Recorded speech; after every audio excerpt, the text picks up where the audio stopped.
into last spring training, you had said that you modified your workout program a little bit. I was just curious if you altered anything at all this off season, whether it was your throwing program or your workout program. I started riding Peloton. Really love it.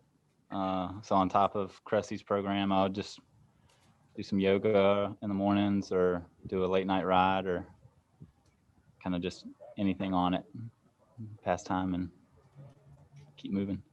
Eric Cressy mentioned a couple of weeks ago that guys were starting to do more yoga on the team. How heavy an emphasis has that been, and why does he believe that's important, or you believe that's important?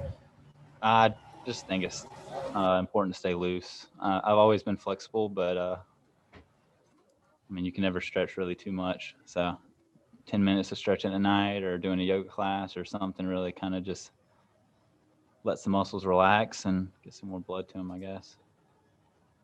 Thank you. Thank you. We go next to Eric Boland. Eric, go ahead. Hey, Jordan, what's your early read on what you see in the rest of the rotation besides Garrett Cole? I'm excited. I mean, we got a lot of experience with Kluber and what he's done in the past, and he looks healthy and ready to kind of prove himself again. So I'm excited to see him go out there and work, and just watching him and his routine and kind of the way he goes about business in the weight room is fun to watch also. And Jameson is a big guy, so I'm excited to have him on the rotation, and hopefully we can all just roll. And then a separate topic, what advice would you give? You had to come back from Tommy John surgery. You made it back. What advice would you give Luis right now at the stage that he's at in his recovery? I remember how excited I was to get off the mound, because you're always just looking for that next phase. So it's like you bust your butt through rehab to pick up a baseball again, and then you get to 90 feet, then you get to 120 feet, and then you're finally off the mound again. I would, best advice for me to give him would be just to really not get like overly excited, really kind of stay in the moment, focus on moving on the mound, any kind of things he wants to tweak or work on. And there's really no reason to like let it rip in your bullpens right now. I remember I was a little over anxious and let it rip, and ended up having a little shoulder setback that set me back like 4 weeks. So really just kind of treat it like another phase and keep moving. We can go next to Sweeney Murdy. Go ahead, Sweeney. Jordan, how you doing? There's not a lot of lefties in the rotation anymore. You know, does that affect you in any way? As far as, you know, I know you guys you used to take notes with CeCe and kind of talk about, you know, pitching that way. Does it matter to you as far as preparation, how you're going about things, to maybe not have as many people to bounce those kinds of ideas off of? No, I mean, I could still talk to CeCe about pitching and he'll holler at me, but I'll hold it down for the lefties in our rotation and being the lone wolf, I guess. Does it help like with Britton, Chapman, you know, Nestor, any of those guys? Does it help to compare notes, even relievers to starters? Does it matter?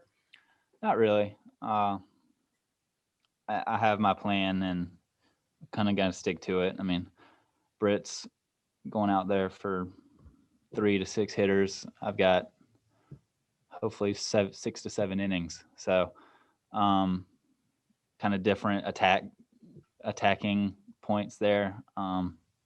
But of course, I mean, whenever he's out there, I'm watching how he's doing, trying to kind of reenact what he's doing. So I guess a little bit, but it's a little different being a starter and having to go out there and get more outs, I guess.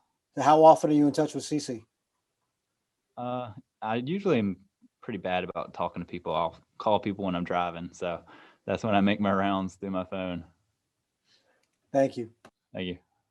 Go to Lindsay Adler. Please unmute, Lindsay.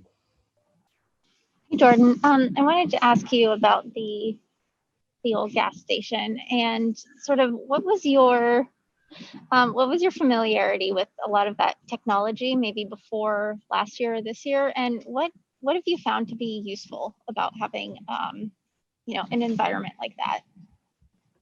It's really neat. I mean, all the cameras and the Rapsodo and all the technology right on hand. You can throw a pitch, turn around, see how hard it was, what it was doing. So it's really cool. It's definitely will like get you amped up. I mean, I was in there and felt like I was in a game. Just the environment, and sounds like you're throwing super hard, and kind of a close little hallway to where you're enclosed, and it's definitely interesting. I'm not the greatest at reading Rapsodos. I'm learning. Sam and Matt are teaching me a lot about it. But they're saying everything's doing what it's supposed to be doing, so that's good news. Do you feel like you guys have had a lot of buy-in to, everyone uses this information differently, but do you feel like this has sort of been something that you guys have been excited about? Yeah, I mean, it's definitely helpful. I'd rather have it than not. So.